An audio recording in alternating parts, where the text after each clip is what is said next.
আমন্ত্রিত অতিথিবৃন্দ, আলোচকবৃন্দ, সামনে উপস্থিত সুধীজন আর হলের বাইরে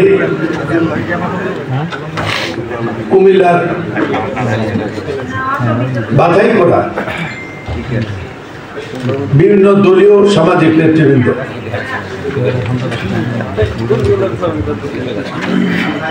প্রথমে শুকরিয়া জানাই আল্লাহর কাছে। আল্লাহ এই অনুষ্ঠানটি করতে পেরেছি। এখন থেকে 2 বছর আগে কুমিল্লা টাউন হলে এই সভাটা হওয়ার কথা ছিল। যাদের পিছনে আমি অনেক সময় ব্যয় করেছি জীবনের,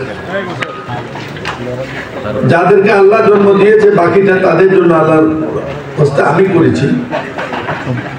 তারা অনেকে চায় নাই আমি কুমিল্লার টাউন হলে দাঁড়িয়ে কুমিল্লার কিছু কথা বলি। আমি জানতাম না একদিন বাঁচবো, কিন্তু দোয়া করেছিলাম আল্লাহ আমাকে সুযোগ দিও। আলহামদুলিল্লাহ, আল্লাহ সুযোগ দিয়েছেন। সুধীমণ্ডলী, আজকের প্রধান অতিথি সাথে আইয়ুব বিরোধী আন্দোলনে আমরা একসাথে কাজ করেছি। এখনকার জোর লক্ষণ তখনকার ইকবাল হলেন, তিনি নির্বাচিত সাধারণ সম্পাদক ছিলেন। আমি ওনার 1 বছর বয়সে ছোট, তারপরেও আমি ছিলাম বিশ্ববিদ্যালয় ছাত্রলীগের সাধারণ সম্পাদক, যেটা অত্যাধিক ক্ষমতাশালী সংগঠন ছিল তখন 68-তে। ক্ষমতায় আইয়ুব ছিল, কিন্তু পূর্ব পাকিস্তান চলত আমাদের কোথায়, বিশ্ববিদ্যালয় তো বটে। সেই সময় অত্যাধিক প্রভাবশালী নেতা ছিল ডক্টর বদিউর রহমান। ওনাকে আমি অনুসরণ করি। ছাত্র জীবনে তেমন করার সুযোগ হয়নি। দেশ নিয়ে, জাতি নিয়ে, মানুষ নিয়ে, সমাজ নিয়ে যে কঠোর লোক নিজের জীবনটা উৎসর্গ করেছেন, তার মধ্যে বদিউর মজুমদার একজন। আল্লাহ তার মঙ্গল করুন, ন্যায় হায়াত দান করুন। তার জন্য সবাই জোরে একটা হাততালি। আপনারা ইতিমধ্যে উপস্থাপন হয়ে গেছে। আজকের প্রধান অতিথি, অতিথিবৃন্দ, আলোচকবৃন্দ সবার কাছে এই পুস্তিকা পৌঁছে গেছে। এটা আমাদের 3য় সংস্করণ। ধারণা কোনো চিরস্থায়ী ব্যাপার নয়, ধারণা পরিবর্তনশীল। আগামী বছর যদি বেঁচে থাকি, এই বইটি যদি পুনর্মুদ্রিত করতে পারেন, তাহলে দেখবেন যে অর্ধেক নাই নতুন কিছু যুক্ত হয়েছে।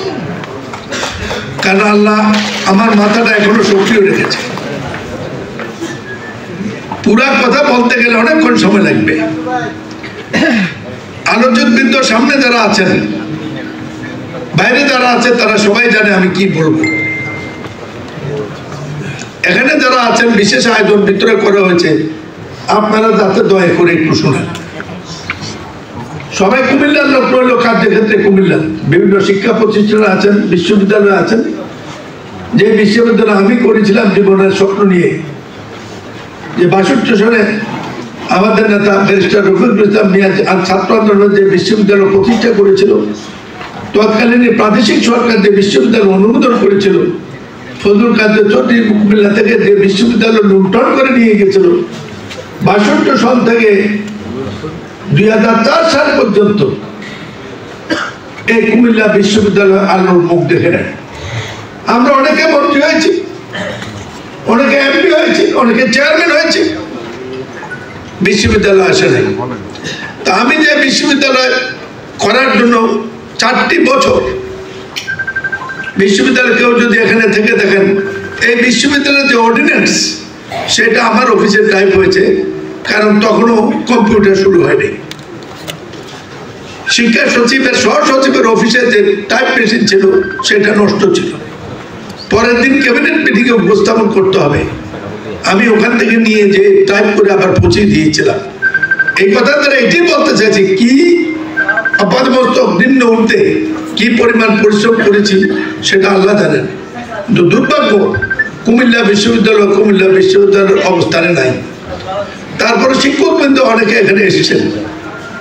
আপনাদের কাছে এই কথাটা বললে কাজ হবে। শুনে গেছেন যে আমাদের কেউ রাগ করবে না, কথা কুমিল্লা পৌঁছে গেছে।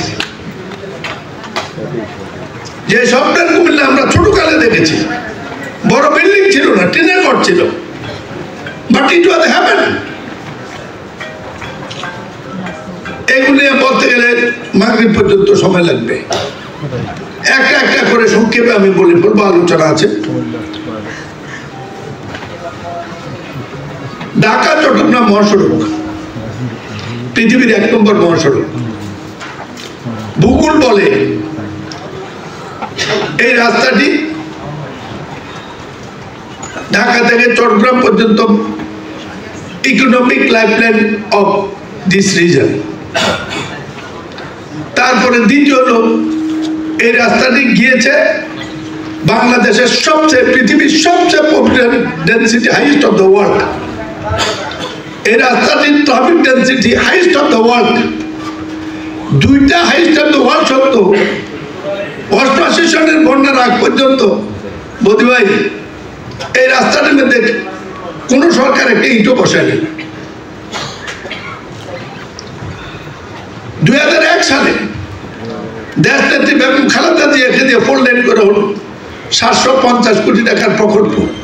জাপান ডেফ ক্যান্সার ফান্ডের থেকে টাকা আসলে অনেক কাহিনী, সেই টাকা কাজ হলো না, টেন্ডার হয়নি। পরবর্তীতে আওয়ামী লীগ সরকার আসার পর দরপত্র হলো। আজকে 8,000 কোটি টাকা খরচ করার পরও দাউদকান্দি থেকে চিটং প্রসাদে রাস্তার একটা ডেড ট্র্যাপ। এমন দিন নাই মানুষ মারা যায় না, মানুষ মারা যাবে কিন্তু নির্মম মৃত্যু।